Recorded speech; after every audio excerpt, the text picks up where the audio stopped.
नमस्कार दोस्तों, स्वागत है आपका हमारे चैनल स्टडी विथ पीके में। दोस्तों आज का हमारा मॉडल पेपर होने वाला है दोस्तों एमपी जीके का। जी हाँ दोस्तों, बहुत ही इंपॉर्टेंट सिलेक्टेड और एग्जाम में पूछे गए क्वेश्चन ही आपको दोस्तों एमपी जीके के देखने को मिलेंगे। जो कोई दोस्तों आपकी एमपी में रिलेटेड एमपी से रिलेटेड जितनी भी एग्जाम है दोस्तों, उन सभी में एमपी के जितने भी क्वेश्चन दोस्तों मोस्ट एमपी क्वेश्चन जो पूछे जाते हैं वहीं से हमने सिलेक्ट करके दोस्तों ये मॉडल पेपर आपके लिए बना है। तो वीडियो को अंत तक जरूर देखिएगा दोस्तों, और वीडियो पसंद आए तो लाइक और शेयर जरूर कीजिएगा। और हाँ दोस्तों, अगर आप चैनल को पहली बार देख रहे हैं या इस चैनल पे आप अभी भी नए हैं तो चैनल को सबसे पहले सब्सक्राइब कर लीजिए और बेल आइकन पर प्रेस कर लीजिए, जिससे कि दोस्तों जैसे न्यू वीडियो डले सबसे पहले आपको नोटिफिकेशन उसका मिल जाए। जी हाँ दोस्तों, बहुत ही इंपॉर्टेंट सिलेक्टेड क्वेश्चन होंगे जो कि आपकी एग्जाम से रिलेटेड होंगे। आपको यहाँ से दोस्तों क्वेश्चन एग्जाम पेपर में देखने को मिलेंगे ही मिलेंगे। तो दोस्तों चलिए स्टार्ट करते हैं वीडियो बिना किसी देरी के।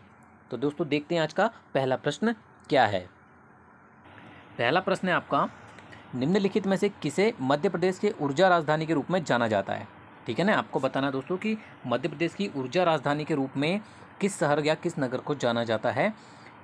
बालाघाट, इंदौर, सिंगरौली या जबलपुर। लगभग दोस्तों सभी को इसका आंसर पता होगा क्योंकि ये क्वेश्चन बार बार एग्जाम में रिपीट होता है। ठीक है, तो दोस्तों मध्य प्रदेश की जो ऊर्जा राजधानी है वो सिंगरौली को जाना जाता है। ठीक है, तो ऑप्शन नंबर सी या आप इसको कह सकते हैं ग आपका आंसर होगा सिंगरौली। ठीक है ना, चलिए नेक्स्ट क्वेश्चन है, कान्हा दायां तट किसकी सहायक नदी है। ताप्ती नदी की, केन नदी की, नर्मदा नदी की या वैनगंगा नदी की। ठीक है, कान्हा का जो दायां तट है वो किसकी सहायक नदी है दोस्तों, याद रखिएगा ये जो है वो वैनगंगा नदी की सहायक नदी है। ठीक है ना, तो ऑप्शन नंबर डी आपका आंसर हो जाएगा वैनगंगा नदी। थर्ड नंबर क्वेश्चन है, मध्य प्रदेश में पैदा हुए कौन से हिंदी लेखक जैन धर्म के विद्वान हैं। आपको बताना है कि मध्य प्रदेश में वह कौन से हिंदी लेखक हैं दोस्तों जो जैन धर्म के विद्वान हैं। माखनलाल चतुर्वेदी, नाथुराम प्रेमी, राजकुमार वर्मा या गजानन मुक्तिबोध। ठीक है, आपको ऐसे हिंदी लेखक का नाम बताना है जो मध्य प्रदेश में पैदा हुए हैं और जैन धर्म के विद्वान हैं। ठीक है, तो वो हैं दोस्तों आपके नाथुराम प्रेमी। ठीक है, ऑप्शन नंबर ख या ऑप्शन नंबर बी बोल सकते हैं आप, आपका आंसर हो जाएगा नाथुराम प्रेमी। नेक्स्ट क्वेश्चन है, संगमरमर की चट्टानें कहाँ पाई जाती है। जबलपुर, हैदराबाद, जयपुर या उदयपुर। दोस्तों सभी को इसका आंसर है क्योंकि ये क्वेश्चन भी एग्जाम में बार बार रिपीट होता है, काफ़ी इजी क्वेश्चन है। संगमरमर की जो चट्टानें दोस्तों वो जबलपुर में पाई जाती है। ठीक है, याद रखिएगा। नेक्स्ट क्वेश्चन पे चलते हैं, 5 नंबर क्वेश्चन देख लेते हैं आज का क्या है। कौन सा क्षेत्र मध्य प्रदेश में बॉक्साइट, तांबा और डोलोमाइट के लिए प्रसिद्ध है।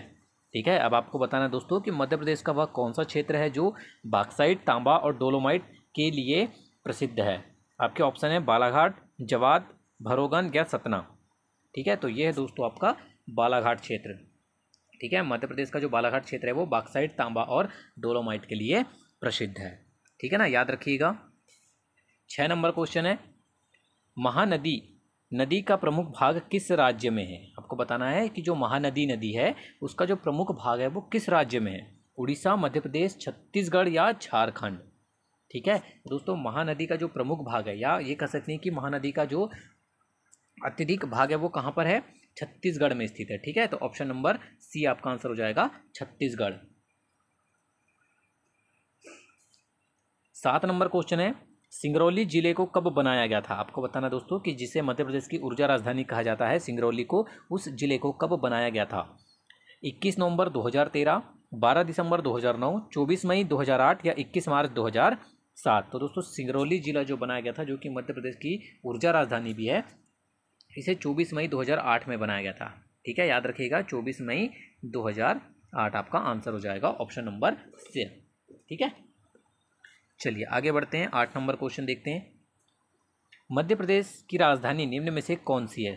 सभी को पता है दोस्तों, इसमें कोई दिक्कत वाली बात नहीं है। ऑप्शन नंबर ए आपका आंसर हो जाएगा मध्य प्रदेश की राजधानी भोपाल। ठीक है, चलिए बहुत ही अच्छा क्वेश्चन आया आपके लिए। 9 नंबर, मध्य प्रदेश की सीमाएं भारत के किन 5 राज्यों की सीमाओं से मिलती है। ठीक है, आपको पता होना चाहिए दोस्तों कि मध्य प्रदेश की जो सीमाएं हैं वो भारत के कौन से 5 राज्यों की सीमाओं से मिलती है। ठीक है, तो वो 5 राज्य हैं दोस्तों आपके कौन कौन से, याद रखिएगा। वो हैं दोस्तों उत्तर प्रदेश, छत्तीसगढ़, महाराष्ट्र, गुजरात और राजस्थान। ठीक है, ये 5 राज्य ऐसे हैं जिनकी, भारत के ऐसे 5 राज्य हैं जो इनकी जो सीमाएं हैं वो मध्य प्रदेश की सीमाओं से मिलती है। ठीक है, याद रखिएगा, काफ़ी बार ये क्वेश्चन एग्जाम में पूछा जाता है। 10 नंबर क्वेश्चन की ओर बढ़ते हैं। 10 नंबर क्वेश्चन है दोस्तों आपका, निम्न में से कौन सा भारतीय राज्य मध्य प्रदेश से अलग होकर भारत का 26वां राज्य बना। आपको केवल पता होना चाहिए दोस्तों कि भारत का 26वां राज्य कौन सा है, ठीक है ना। तो दोस्तों वो है आपका 26वां राज्य है दोस्तों छत्तीसगढ़, ठीक है। 26वां राज्य कौन सा है आपका, छत्तीसगढ़। तो ऑप्शन नंबर ए आपका आंसर हो जाएगा छत्तीसगढ़, याद रखिएगा। उस्ताद आमिर खान किस नगर से संबंधित है, खंडवा, खरगोन, धार या इंदौर, ठीक है। तो दोस्तों उस्ताद आमिर खान का जो संबंध है वो किस नगर से है, याद रखिएगा, इंदौर से है, ठीक है। इनका संबंध इंदौर से है। मध्य प्रदेश के अफीम उत्पादक जिले कौन से हैं। दोस्तों ये भी क्वेश्चन एग्जाम में बार बार पूछा जाता है, आपको पता होना चाहिए, रट लीजिएगा इस क्वेश्चन को कि मध्य प्रदेश के जो अफीम उत्पादक जो जिले हैं दोस्तों प्रमुख, वो मंदसौर और नीमच हैं, ठीक है। मंदसौर और नीमच अफीम उत्पादक ऐसे जिले हैं जो मध्य प्रदेश के बहुत ही प्रमुख जिले हैं, ठीक है, इसमें अफीम उत्पादक में। चलिए 13 नंबर क्वेश्चन है, नर्मदा घाटी विकास परियोजना के अंतर्गत कौन सा राज्य शामिल नहीं है। आपको बताना है कि नर्मदा घाटी विकास परियोजना जो है उसके अंतर्गत निम्नलिखित में से जो आपको राज्य दिए हुए हैं उनमें से कौन सा इसमें शामिल नहीं है, या इसके अंतर्गत कौन सा राज्य नहीं आता है, ठीक है। मध्य प्रदेश, गुजरात, कर्नाटक या महाराष्ट्र। सभी को इसका आंसर पता चल गया होगा दोस्तों, सीधा सीधा आंसर इसका कर्नाटक जो है वो नर्मदा घाटी विकास परियोजना के अंतर्गत इनमें शामिल राज्य नहीं है। बाकी मध्य प्रदेश, गुजरात और महाराष्ट्र तीनों ही नर्मदा घाटी विकास परियोजना के अंतर्गत शामिल है, ठीक है। 14 नंबर क्वेश्चन है, पुरातत्व स्थल आदमगढ़ किस जिले में स्थित है, ठीक है। आपको बताना दोस्तों कि जो पुरातत्व स्थल आदमगढ़ है वो किस जिले में स्थित है, भोपाल, इटारसी, होशंगाबाद या सिवनी। बहुत ही अच्छा क्वेश्चन दोस्तों, पता होना चाहिए आपको कि जो पुरातत्व स्थल आदमगढ़ है ना ये दोस्तों आपका होशंगाबाद में स्थित है, ठीक है। तो ऑप्शन नंबर ग या ऑप्शन नंबर सी आपका आंसर हो जाएगा होशंगाबाद जिला, ठीक है। 15 नंबर क्वेश्चन की ओर बढ़ते हैं, व्यंग लेखन क्षेत्र में सर्वोच्च सम्मान कौन सा है। आपको बताना है कि व्यंग लेखन के क्षेत्र में जो सर्वोच्च सम्मान दिया जाता है दोस्तों वो कौन सा सम्मान है, शरद जोशी सम्मान, हरिशंकर परसाई सम्मान, कबीर सम्मान या तुलसी सम्मान, ठीक है। तो व्यंग लेखन के क्षेत्र में दोस्तों जो सर्वोच्च सम्मान माना जाता है ना वो है दोस्तों शरद जोशी सम्मान, ठीक है। ऑप्शन नंबर ए आपका आंसर हो जाएगा शरद जोशी सम्मान व्यंग लेखन में सर्वोच्च सम्मान है। मध्य प्रदेश का लिंगानुपात 2011 में कितना था, ठीक है, यह कितना है 2011 के अनुसार, ठीक है। 910, 911, 930 या 931। तो दोस्तों मध्य प्रदेश का जो लिंगानुपात है याद रखिएगा ये है दोस्तों 931, ठीक है। ऑप्शन नंबर डी आपका आंसर हो जाएगा 931।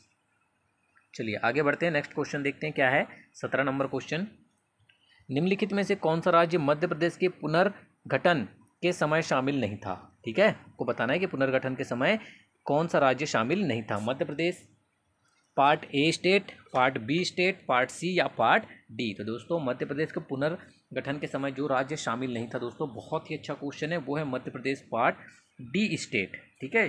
बाकी ए बी सी तीनों ही शामिल थे, ठीक है। डी स्टेट जो है मध्य प्रदेश का वो शामिल नहीं था, याद रखिएगा।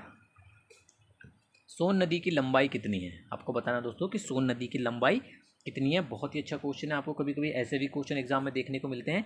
इसकी लंबाई जो है दोस्तों कुल 785 है, ठीक है, 785 मीटर, ठीक है। तो ऑप्शन नंबर सी आपका आंसर हो जाएगा 785।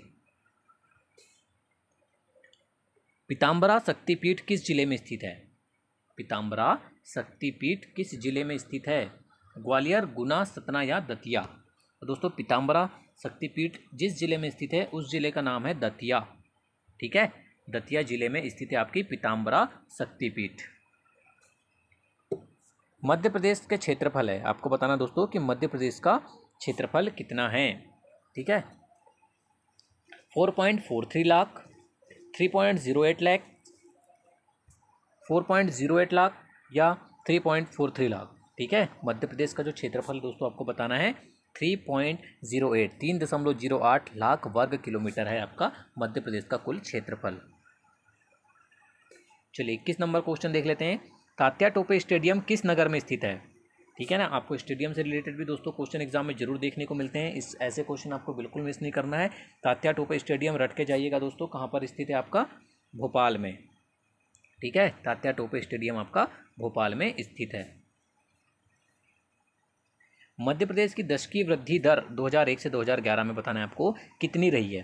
15.3, 18.3, 20.3 या 23.3। तो दोस्तों वृद्धि दर जो है वो दशकीय वृद्धि दर मध्य प्रदेश की वो रही है दोस्तों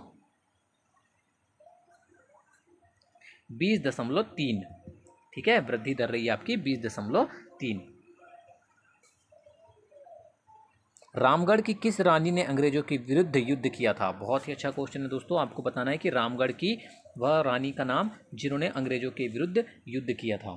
तो आपका आंसर हो जाएगा ऑप्शन नंबर ए। ठीक है, रानी अवंतीबाई ने। याद रखिएगा, रामगढ़ की रानी अवंतीबाई ने अंग्रेजों के विरुद्ध युद्ध किया था। 24 नंबर क्वेश्चन है, मध्य प्रदेश के स्थान पर कौन सा राज्य टाइगर स्टेट के नाम से जाना जाता है राज्य में बाघों की सर्वाधिक जनसंख्या के कारण। कर्नाटक, महाराष्ट्र, उत्तर प्रदेश या राजस्थान। ठीक है, तो वो राज्य है दोस्तों कर्नाटक राज्य। ठीक है, ऑप्शन नंबर ए आपका आंसर हो जाएगा कर्नाटक राज्य। मध्य प्रदेश में किस नगर को सिटी ऑफ जॉय कहा जाता है। मोस्ट आईएमपी क्वेश्चन है, क्योंकि क्वेश्चन दोस्तों बहुत बार एग्जाम में पूछा गया है, बिल्कुल रट के जाइएगा। सिटी ऑफ जॉय के नाम से दोस्तों मांडू को जाना जाता है। ठीक है, किसको जाना जाता है, मांडू शहर को सिटी ऑफ जॉय के कहा जाता है। जानापाव चोटी किस क्षेत्र का भाग है। आपको बताना है कि जो जानापाव की जो चोटी है वो किस क्षेत्र भाग के अंतर्गत आता है दोस्तों। याद रखिएगा, मालवा के पठार के क्षेत्र के अंतर्गत आता है ये। ठीक है, या मालवा के पठार का क्षेत्र का यह भाग है जानापाव की चोटी। ठीक है। माखनलाल चतुर्वेदी का जन्म कहाँ हुआ। आपको बताना दोस्तों कि माखनलाल चतुर्वेदी का जन्म कहाँ हुआ था। बाबाई, आष्टा, उचेहरा या चचाई। ठीक है दोस्तों, माखनलाल चतुर्वेदी का जो जन्म स्थल है दोस्तों वो बाबई है। ठीक है ना, याद रखिएगा बाबई। मध्य प्रदेश का प्रथम चिकित्सा महाविद्यालय है। ठीक है, आपको बताना है कि मध्य प्रदेश का जो प्रथम चिकित्सा महाविद्यालय दोस्तों कौन सा है। गांधी चिकित्सा महाविद्यालय, गजराराज चिकित्सा महाविद्यालय, एसएन चिकित्सा महाविद्यालय या शासकीय चिकित्सा महाविद्यालय सागर। तो दोस्तों मध्य प्रदेश का जो प्रथम चिकित्सा महाविद्यालय, बहुत ही अच्छा क्वेश्चन है, वह दोस्तों गजराराजा चिकित्सा महाविद्यालय। ठीक है, याद रखिएगा, ऑप्शन नंबर बी आपका आंसर हो जाएगा। विंध्याचल ताप विद्युत केंद्र की उत्पादन क्षमता है। ठीक है, आपको बताना दोस्तों कि विंध्याचल ताप विद्युत केंद्र जो है उसकी उत्पादन क्षमता कितनी है। 1060 मेगावाट, 1500 मेगावाट, 1860 मेगावाट या 2260 मेगावाट। तो दोस्तों विंध्याचल ताप विद्युत केंद्र की जो उत्पादन क्षमता है ना वह दोस्तों 2260 मेगावाट। ठीक है, 2260 मेगावाट इसकी उत्पादन क्षमता है। चलिए 30 नंबर क्वेश्चन की ओर बढ़ते हैं। मध्य प्रदेश में सबसे बाधा कोयला क्षेत्र कौन सा है। ठीक है, ये बाधा नहीं होगा दोस्तों, ये ज़्यादा होगा कि सबसे ज़्यादा कोयला का क्षेत्र कौन से कहाँ पर है। सुहागपुर, पेंच, मोहपानी या कान्हन घाटी में। तो दोस्तों सबसे ज़्यादा जो कोयला क्षेत्र पाया जाता है मध्य प्रदेश में वो किस क्षेत्र में पाया जाता है दोस्तों, वो पाया जाता है आपका सुहागपुर क्षेत्र में। ठीक है, तो ऑप्शन नंबर ए आपका आंसर हो जाएगा सुहागपुर। तुलसी महोत्सव कहाँ मनाया जाता है। दोस्तों आपको ऐसे क्वेश्चन जरूर देखने को मिलते हैं। ठीक है ना, मध्य प्रदेश उत्सव पूछा जाता है आपको कहाँ मनाया जाता है, दिल्ली में मनाया जाता है, ये पता होना चाहिए। अब तुलसी महोत्सव कहाँ मनाया जाता है दोस्तों, ये भी आपको पता होना चाहिए। चित्रकूट में मनाया जाता है तुलसी महोत्सव। ठीक है, तो ऑप्शन नंबर बी आपका आंसर हो जाएगा चित्रकूट। निम्नलिखित में से कौन सा अधिकतम जनसंख्या वाला जिला है। सभी को पता है दोस्तों कि निम्नलिखित में से जो अधिकतम जनसंख्या वाला जिला है वो कौन सा है, जबलपुर। ठीक है, ऑप्शन नंबर बी आपका आंसर हो जाएगा जबलपुर। मध्य प्रदेश में प्रथम बार राष्ट्रपति शासन किस वर्ष लगा था। ठीक है, आपको बताना है कि राष्ट्रपति शासन मध्य प्रदेश में किस वर्ष लगा था पहली बार। ये लगा था दोस्तों सन 1977 में। ठीक है ना, याद रखिएगा 1977 में पहली बार मध्य प्रदेश में राष्ट्रपति शासन लागू हुआ था।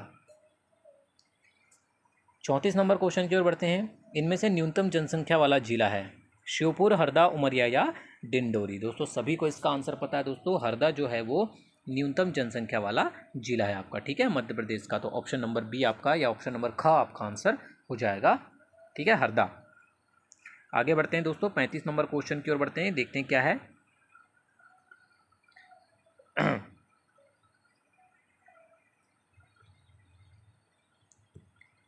भारत में सर्वाधिक तांबे का उत्पादन किस राज्य से होता है? ठीक है ना। अब आपको बताना है कि तांबे का जो उत्पादन है वो मध्य प्रदेश के किस राज्य से सर्वाधिक होता है। ये होता है दोस्तों आपका राजस्थान से। ठीक है, ऑप्शन नंबर ए आपका आंसर हो जाएगा राजस्थान। नेक्स्ट क्वेश्चन की ओर बढ़ते हैं। चलिए 36 नंबर क्वेश्चन है, मध्य प्रदेश का दूसरा सबसे लंबा राष्ट्रीय राजमार्ग कौन सा है? आपको बताना है कि दूसरा सबसे लंबा राष्ट्रीय राजमार्ग कौन सा है मध्य प्रदेश का। वो है दोस्तों NH7। ठीक है, NH7। 2011 के अनुसार इनमें से मध्य प्रदेश का अधिकतम लिंगानुपात वाला जिला है। अब आपको बताना है कि 2011 की जनगणना के अनुसार दोस्तों मध्य प्रदेश का जो अधिकतम लिंगानुपात वाला जिला है वो कौन सा है? तो वो है दोस्तों आपका बालाघाट जिला है। ठीक है, अधिकतम लिंगानुपात वाला, याद रखिएगा बालाघाट।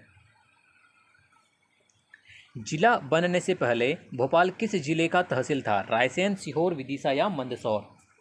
ठीक है ना, आपको बताना है कि जिला बनने से जो पहले भोपाल था वो किस जिले के तहसील के अंतर्गत आता था। ठीक है, तो ये था दोस्तों आपका सीहोर। ठीक है, सीहोर जिले के तहसील था। ठीक है, तो ऑप्शन नंबर बी आपका आंसर हो जाएगा सीहोर। मध्य प्रदेश का सबसे बड़ा राष्ट्रीय उद्यान कौन सा है? सबको पता है दोस्तों कि मध्य प्रदेश का जो सबसे बड़ा राष्ट्रीय उद्यान है वो है कान्हा किसली। ठीक है, तो ऑप्शन नंबर डी आपका आंसर, या ऑप्शन नंबर घ आपका आंसर हो जाएगा कान्हा किसली। चलिए 40 नंबर देखते हैं, मध्य प्रदेश में सड़कों से जुड़े ग्रामों की संख्या लगभग कितनी है? 51,000, 47,000, 49,000 या 39,000? तो दोस्तों मध्य प्रदेश में सड़कों से जुड़े जो ग्राम है ना, इनकी इनकी जो संख्या दोस्तों वो लगभग है 49,000। ठीक है, लगभग पूछा गया है इसलिए आपको 49 पता होना चाहिए, 49,000 है। ठीक है, 41 नंबर क्वेश्चन की ओर बढ़ते हैं। प्रतिवर्ष पद्म पुरस्कार किस मौके पर घोषित किए जाते हैं? स्वतंत्रता दिवस, गणतंत्र दिवस, स्वतंत्र और गणतंत्र दिवस दोनों पर, या प्रतिवर्ष 1 जनवरी को? तो दोस्तों प्रतिवर्ष जो पद्म पुरस्कार दिए जाते हैं ना वो दोस्तों किस मौके पर दिए जाते हैं? गणतंत्र दिवस यानी 26 जनवरी। ठीक है ना, 26 जनवरी के मौके पर दिए जाते हैं। मध्य प्रदेश सरकार द्वारा प्रस्तावित किए गए उषा किरण केंद्र किसके विरुद्ध हिंसा से बचाव के लिए है? बच्चों, महिलाओं, बुजुर्ग या पर्यटक? दोस्तों किसके विरुद्ध है हिंसा से बचाव के लिए? ये हैं दोस्तों आपके महिलाओं। ठीक है, महिलाओं के विरुद्ध हिंसा से बचाव के लिए है उषा किरण केंद्र।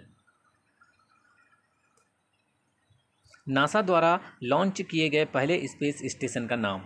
मीर, सियानगोंग 1, सॉयलट या स्काईलैब? तो दोस्तों नासा द्वारा जो लॉन्च किया गया सबसे पहला स्पेस स्टेशन का जो नाम है दोस्तों याद रखिएगा वो है स्काईलैब। ठीक है, ऑप्शन नंबर डी याद रखिएगा स्काईलैब। मानव शरीर में निम्नलिखित में से कौन से सबसे बड़ी अंतःस्रावी ग्रंथि है? पाचक ग्रंथि, थायराइड ग्रंथि, पीयूष ग्रंथि या हाइपोथैलेमस? तो दोस्तों मानव शरीर में जो निम्नलिखित में से जो सबसे बड़ी अंतःस्रावी जो ग्रंथि होती है दोस्तों वो थायराइड ग्रंथि होती है। ठीक है, तो ऑप्शन नंबर बी आपका आंसर हो जाएगा। कौन सी नदी शिवपुरी के पठार से निकलती है? आपको बताना है दोस्तों कि शिवपुरी के पठार से वह कौन सी नदी है जो वहाँ से उसका उद्गम स्थल है या निकलती है। ठीक है, वो दोस्तों कुनू नदी है। ठीक है, जो शिवपुरी के पठार से निकलती है। निम्न में से कौन सा पुरस्कार उर्दू साहित्य के क्षेत्र में रचनात्मक लेखन के लिए प्रदान किया जाता है? तुलसी award, Kumar Gandharva award, Sharad Joshi award या इकबाल अवार्ड? सभी को इसका आंसर पता चल गया होगा दोस्तों। इकबाल अवार्ड जो है वो उर्दू साहित्य के क्षेत्र में दिया जाता है। ठीक है, या रचनात्मक लेखन के लिए प्रदान किया जाता है। नेक्स्ट क्वेश्चन की ओर बढ़ते हैं। निम्न में से क्या भारतीय संविधान के अंतर्गत मौलिक अधिकार नहीं माना जाता? समानता का अधिकार, शोषण के विरुद्ध अधिकार, संवैधानिक उपचार का अधिकार या कंप्यूटर का अधिकार? एक बहुत ही इजी क्वेश्चन दे दिया दोस्तों। कंप्यूटर का जो अधिकार है वो आपके भारतीय संविधान के अंतर्गत नहीं आता है। ठीक है, भारत का त्रिस्तरीय परमाणु कार्यक्रम को निम्न के द्वारा तैयार किया गया था? डॉक्टर होमी भाभा के द्वारा, अनिल काकोडकर के द्वारा, डॉक्टर अब्दुल कलाम के द्वारा या डॉक्टर विक्रम साराभाई के द्वारा? ठीक है, तो दोस्तों भारत का जो त्रिस्तरीय परमाणु कार्यक्रम था ना ये किसके द्वारा तैयार किया गया था दोस्तों? डॉक्टर होमी भाभा के द्वारा तैयार किया गया था। याद रखिएगा, ऑप्शन नंबर ए आपका आंसर हो जाएगा। मध्य प्रदेश में इसरो की मास्टर नियंत्रण इकाई कहाँ स्थित है? सिंगरौली, जबलपुर, भोपाल या छिंदवाड़ा?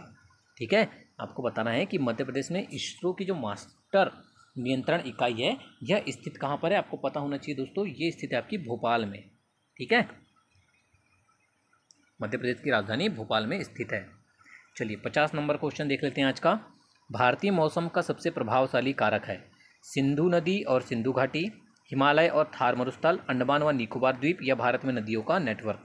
दोस्तों भारतीय मौसम का जो सबसे प्रभावशाली कारक है ना वो हिमालय और थार मरुस्थल है। ठीक है, जिसके कारण सबसे अधिक भारतीय मौसम प्रभावित होता है। तो ऑप्शन नंबर बी आपका आंसर हो जाएगा, हिमालय और थार मरुस्थल। वीडियो को अंत तक देखने के लिए धन्यवाद दोस्तों। वीडियो पसंद आई हो तो लाइक और शेयर करना ना भूलें।